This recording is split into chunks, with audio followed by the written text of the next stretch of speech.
9월 15일 금요일 새벽 기도에 하나님 앞에 드립니다. 솔로몬이 성전 건축하기를 마치고 백향목 널판으로 성전의 암벽 곧 성정 마루에서 천장까지의 벽에 입히고 또 잣나무 널판으로 성전 마루를 놓고 또 성전 뒤쪽에서부터 20규빗 되는 곳의 마루에서 천장까지 백향목 널판으로 가로막아 성전의 내소 곧 지성소를 만들었으며 내소 앞에 있는 외소 곧 성소의 길이가 40규빗이며 성전 안에 입힌 백향목에는 박과 핀꽃을 아로새겼고 모두 백향목이라 돌이 보이지 아니하며 여호와의 언약궤를 두기 위하여 성전 안에 내소를 마련하였는데 그 내소 안은 길이가 20규빗이요 넓이가 20규빗이요 높이가 20규빗이라 정금으로 입혔고 백향목 제단으로 입혔더라. 솔로몬이 정금으로 외소 앞에 입히고 내소 앞에 금사슬로 건너지르고 내소를 금으로 입히고 온 성전을 금으로 입히기를 마치고 내소에 속한 제단의 전부를 금으로 입혔더라. 내소 안에 감람나무로 두 그룹을 만들었는데 그 높이가 각각 10규빗이라. 한 그룹의 이쪽 날개도 5규빗이요 저쪽 날개도 5규빗이니 이쪽 날개 끝으로부터 저쪽 날개 끝까지 10규빗이며 다른 그룹도 10규빗이니 그 두 그룹은 같은 크기와 같은 모양이라. 이 그룹의 높이가 10규빗이요 저 그룹도 같았더라. 솔로몬이 내소 가운데 그룹을 두었으니 그룹들의 날개가 펴져 있는데 이쪽 그룹의 날개는 이쪽 벽에 닿았고 저쪽 그룹의 날개는 저쪽 벽에 닿았으며 두 날개는 성전의 중앙에서 서로 닿았더라. 그가 금으로 그룹을 입혔더라. 내 외소 사방벽에는 모두 그룹들과 종려와 핀꽃 형상을 아로새겼고 내 성전 마루에는 금으로 입혔으며 내소에 들어가는 곳에는 감람나무로 문을 만들었는데 그 문인방과 문설주는 벽의 5분의 1이요 감람나무로 만든 그 두 문짝의 그룹과 종려와 핀꽃을 아로새기고 금으로 입히되 곧 그룹들과 종려에 금으로 입혔더라. 또 외소의 문을 위하여 감람나무로 문설주를 만들었으니 곧 벽의 4분의 1이며 그 두 문짝은 잣나무라. 이쪽 문짝도 두 짝으로 접게 되었고 저쪽 문짝도 두 짝으로 접게 되었으며 그 문짝의 그룹들과 종려와 핀꽃을 아로새기고 금으로 입히되 그 새긴 곳에 맞게 하였고 또 다듬은 돌 3켜와 백향목 두꺼운 판자 1켜로 둘러 안뜰을 만들었더라. 넷째 해 15월에 여호와의 성전 기초를 쌓았고 11째 해 불월 곧 8째 달에 그 설계와 식양대로 성전 건축이 다 끝났으니 솔로몬이 7년 동안 성전을 건축하였더라. 아멘. 14절 말씀에 보게 되면은 솔로몬이 성전 건축을 마치고 그랬습니다. 우리는 안팎이 다 끝났을 때 무슨 집을 짓고 건축이 끝났다라고 말하게 되는데 여기서 말하게 되는 성전 건축을 마쳤다라고 하는 14절의 표현은 바로 외벽 공사가 끝나게 되었고 그리고 15절서부터 38절까지의 말씀의 내용을 쭉 보게 되면은 우리식으로 표현하면은 인테리어 내부 공사의 그 자세한 설명이 여기 담겨져 있는 것을 보게 됩니다. 하나 주목해야 될 표현이 있는데요. 성전을 이렇게 건축하고 또한 성전을 봉헌하게 되었던 사람은 14절 말씀에도 있는 것처럼 솔로몬인 것입니다. 이 성전 건축의 내용들을 보게 되었을 때 하나 이렇게 의도적으로 개역 개정판 성경이 그런데요. 영어 성경에 보게 되면은 솔로몬 혹은 he라고 이렇게 나와 있게 되면서 이 주체가 되는 사람의 이름이 나와 있습니다. 15절 말씀에 보게 되면은 솔로몬은 이라고 이렇게 이름을 맨 앞에 붙여야 됩니다. 16절에도 솔로몬은 또라고 하는 이름을 붙여야 됩니다. 그리고 19절에도 보게 되면은 솔로몬은 여호와의 언약궤를 두기 위하여 그랬습니다. 그렇게 해야 되는데 그 표현이 없습니다. 지금 제가 갖고 있는 NIV 영어 성경에 보게 되면은 he prepared라고 이렇게 나와 있으면서 솔로몬의 인칭을 쓰고 있고 주체를 표현하고 있는데 그 표현이 없다라고 하는 것입니다.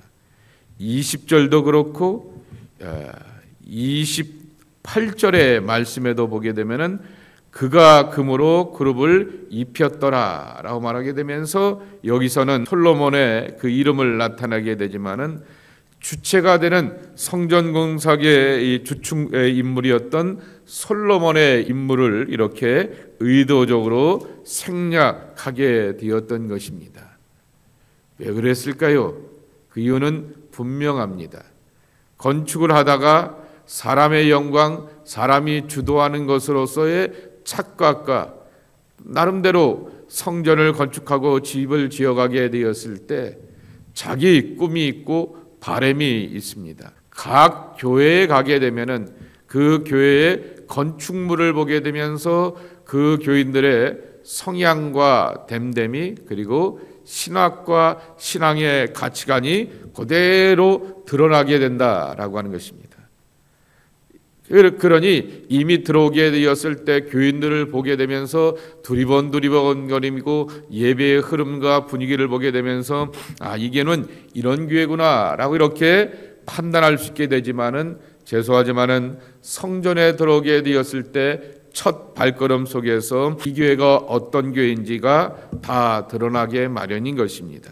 왜냐하면은 바로 교회들마다 그 집을 지어놓게 되었을 때 그 안에 신학과 신앙의 가치관이 담겨져 있기 때문이다라고 하는 것입니다.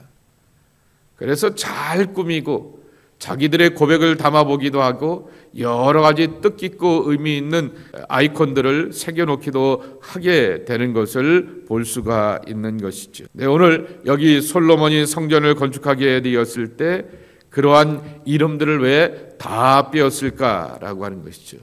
이유는 하나입니다. 오직 하나님의 영광만 나타나기 위한 것이고 하나님의 임재만을 구하고 갈급히 하는 그러한 모습들을 우리가 배우게 되는 것이죠. 두 번째로는 오늘 이 재료들을 보게 되면은 마루를 제외하고는 모든 나무들은 기둥과 이 벽들을 가로막게 되었을 때 백향목으로 아름답게 꾸몄다라고 말씀하고 있습니다. 지성소 안에는 바로 하나님의 언약궤 법궤를 이렇게 안치하게 되었고 그리고 그 안에 또한 금으로 아름답게 또한 입혔다. 우리나라 성경에는 입혔다라고 이렇게 말씀하고 있는 것을 보게 됩니다. 쉽게 말하면 금으로 이렇게 칠을 더하고 코팅을 하게 되었던 것이죠. 이처럼 이 성전을 만들게 되었을 때 여러 모양의 꽃들을 집어넣게 되고 다듬게 되었고 꾸미게 되었고 그리고 또한 백향목을 동원하게 되고 금으로 아름답게 덧칠하여서 코팅하게 되는 그러한 과정 가운데서의 성전을 세우게 되었던 것이죠. 가장 좋은 것을 가지고 가장 비싼 것을 가지고 하나님의 집을 지어가게 되었습니다. 7장서부터 보게 되면은 솔로몬이 왕궁을 짓게 되는데요. 그래서 한번 이게 논란이 되기도 합니다. 어떤 이는 성막을 지으게 되었을 때 이 성막의 2배 사이즈로 성전을 지었다라고 말하게 됩니다.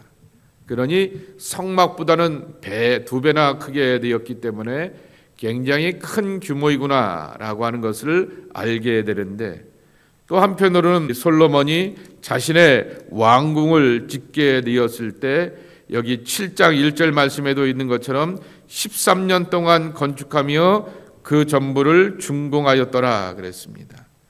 6장 38절에는 솔로몬이 7년 동안 성전을 건축하게 되었는데 자기 왕궁은 13년 거의 2배에 거쳐서 크고 아름답게 그렇게 공사를 하게 되었던 것이죠.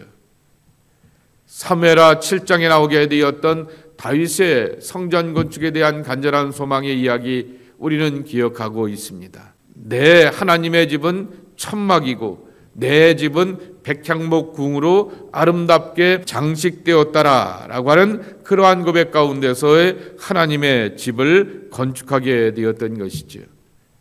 결국 성전 건축을 통하여서 내 신앙과 가치관이 그대로 담겨져 있게 되는 것입니다.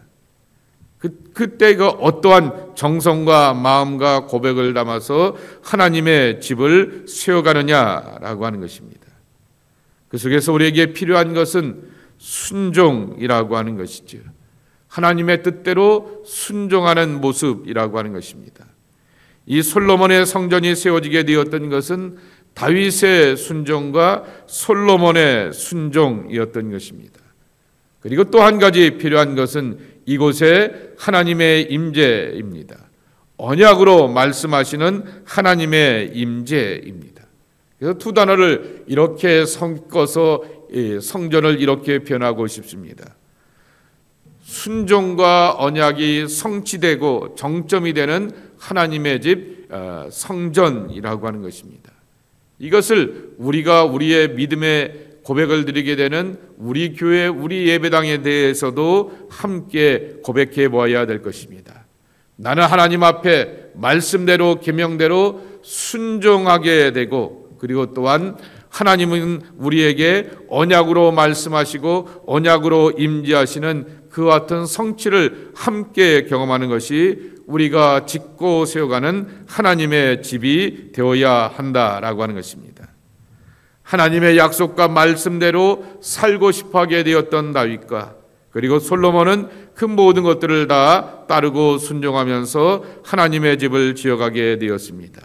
그리고 이방인 두로 사람들이 와서 건축을 함께 도와주었음에도 불구하고 그들도 순전함으로 건축할 수 있는 철저한 순종과 복종이 솔로몬에게도 함께 있었구나라고 하는 것을 확인하게 되는 것입니다. 마지막 세 번째로 하나 더 보면 우리가 기억해야 될 것은 지성소인 것입니다. 지성소 안에 특별히 오늘 말씀 속에서 강조가 되는 것은 그룹들이라고 하는 것이죠. 그 그룹들을 향하여서 이렇게 자세하게 꾸미는 것에 대하여 23절서부터 28절까지 나와 있는 이유는 하나인 것입니다. 이처럼 하나님의 거룩한 임재 가운데서 우리가 하나님 앞에 나아갈 수가 있다라고 하는 것입니다. 그래서 성전의 중심은 지성소라 말할 수 있을 것입니다. 그리고 지성소의 중심은 언약궤라 말할 수 있을 것입니다. 그리고 그 지성소를 이렇게 보좌하기 위하여서 두 그룹들도 있게 되었고 하나님의 법궤도 이렇게 안치해 놓았다라고 말하게 됩니다. 그것이 바로 성전의 핵심이었던 것이죠. 신약 시대를 살고 있는 우리에게 있어서 가장 중심이 되는 나의 지성소에 안치되고 만나야 될 분은 누구겠습니까? 예수 그리스도 아니겠습니까? 그분이 내 삶 가운데 쉽게 만나주시고 성소와 지성소의 시장을 찢어주시면서 바로 우리 가운데 다가오시게 되었던 예수님을 향하여서 늘 만나는 삶이 되어야 되겠고, 쉽게 만나는 삶이 되어야겠고, 날마다 만나는 삶이 되어야겠고, 그분의 임재와 그리고 그분의 사랑 가운데서 내 죄가 용서함 받게 되고 내 연약함이 위로함 받게 되고 치유함 받게 되는 하나님의 은총과 사랑을 함께 경험하는 것이 우리들의 지성소에서 만나야 될 예수 그리스도라고 하는 것입니다. 성전을 이렇게 아름답게 인테리어하게 되었던 것처럼 우리는 도대체 무엇을 가지고서 인테리어를 꾸밀 수가 있을까라고 하는 것입니다. 기도와 찬송과 믿음의 고백의 향기를 예수님께 올려드리며 예수님을 만나는 그러한 경험들을 해야 할 것입니다. 신약시대에 우리는 분명히 알고 있습니다. 내가 성전이다 라고 말하게 되는데 성전 속에 성전이다 라고 하는 고린도전서 6장의 말씀을 가지고서 나 자신을 그렇게 주장하는데도 불구하고 성전에 예수님이 없어요. 성전에 말씀이 없어요. 성전에 기도가 없어요. 성전에 찬송이 없어요. 그리고는 무슨 내가 성전이라 말하게 되고 예수님의 임재를 경험할 수가 있겠습니까? 시편 19편 10절 말씀에도 있는 것처럼 꿀송이보다도 정말 정금보다도 달고 귀한 것이 하나님의 말씀이다 라고 말하게 되었습니다. 하나님의 말씀과 은혜로 나를 채워가는 것이 참으로 중요한데, 그 나를 채워가는 것은 예수님을 만나야 되기 때문이다 라고 하는 것입니다. 그러기에 그 만남 가운데서 하나님의 나라의 아름답고 귀한 생명의 역사를 경험하는 우리 모두가 되어야 하겠습니다. 솔로몬은 아름다운 집을 지어가게 되었듯이 기도와 찬송과 말씀 가운데서 믿음의 집을 견고하고 굳건하게 지어가며 예수 그리스도를 만나는 생명과 감격이 여러분 모두에게 함께하기를 주님의 이름으로 간절히 축복합니다. 하나님 아버지 감사합니다. 오늘도 깨워주시어서 우리 자신의 믿음의 집, 하나님의 집 성전을 견고하고 튼튼하고 안전하게 지어갈 수 있는 하나님의 사람들로 축복하여 주시오니 감사합니다. 오늘 주셨던 말씀을 따라서 기도의 사람이 되고 말씀의 사람이 되고 묵상의 사람이 되어서 한날의 삶을 살게 되었을 때 견고하고 아름답게 믿음의 집을 지어가는 하나님의 사람들이 저희들 모두가 되게 하여 주시옵소서. 한날의 모든 삶도 하나님 앞에 맡깁니다. 인도하심을 구합니다. 주님 앞에 영광 돌리며 살아가는 복된 삶들이 되게 하옵소서. 예수님의 이름으로 간절히 축복하며 기도하옵나이다. 아멘.